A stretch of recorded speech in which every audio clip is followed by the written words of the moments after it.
The Soybean School on RealAgriculture.com is brought to you by Pride Seeds, Safina Insecticide, and Cruiser Max Vibrance Beans.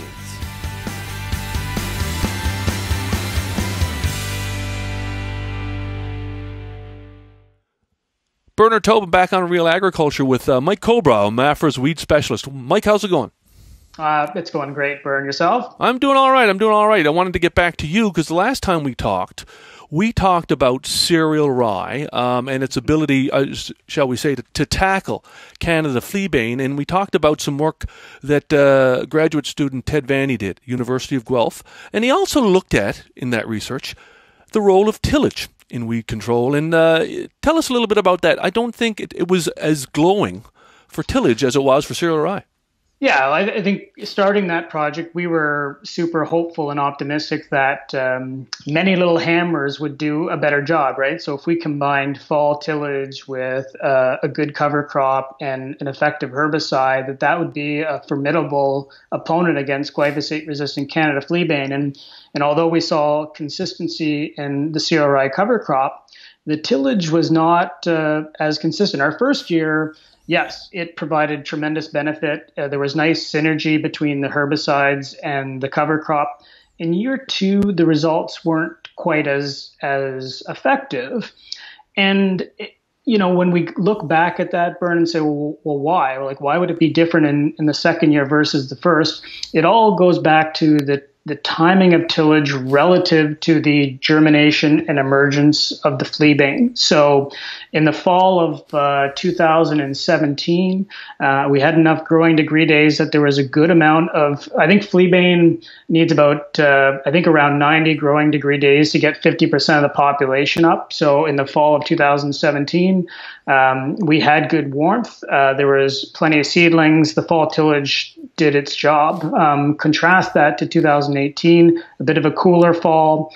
And so when we did our tillage, not a lot of fleabane seed had germinated and emerged. It was going to do so the next spring. So the impact wasn't as strong.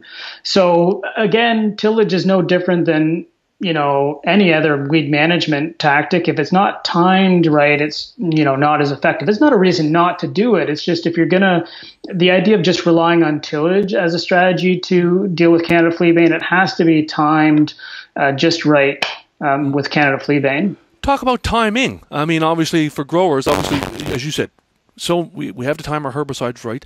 What can we look for to make sure we've got the right timing, best timing for tillage? Yeah, so I've seen some of your schools in the past, and Rob Miller's had some nice images of bigger rosettes that get that big root system on. Like clearly we don't, if we're in that category, it takes quite a bit of aggressive tillage to knock the soil off the roots to kill the plant. So it's just like a spraying a herbicide. You don't want to be on the big side. If you're going to be on the early side, you want a tillage implement that's going to bury the seed, because the fleabane seeds don't really germinate beyond 4 centimeters deep. So that's fine. But the challenge is we're seeing more kind of surface vertical tillage. And so when you're using that kind of tool, you want a lot of the seedlings to be germinated and emerged to do an effective job. So if you were rolling in with a plow or something that's going to bury soil, then I doubt that timing matters as much. But if we're talking shallow kind of vertical tillage to kind of manage and have some residue on the top, it has to be in that window where you have germinations of seedlings. And sometimes then that might not be till the next spring. So, Mike, what it sounds like, it really is a three-pronged attack. Yeah, so I think big picture is using tillage, cover crops, herbicides is the best strategy, because if any one of those things fails or is applied less than optimally, something else picks up the slack. And that's kind of what we see. We're not trying to be negative on tillage here, because in fact, when it does work, it actually improves the control of the herbicides very much. So it's a good strategy if that's part of your system. Part of that three-pronged, multiple modes of action strategy. Awesome. Hey, Mike, thanks for dropping by. Always great to have you on Real Ag.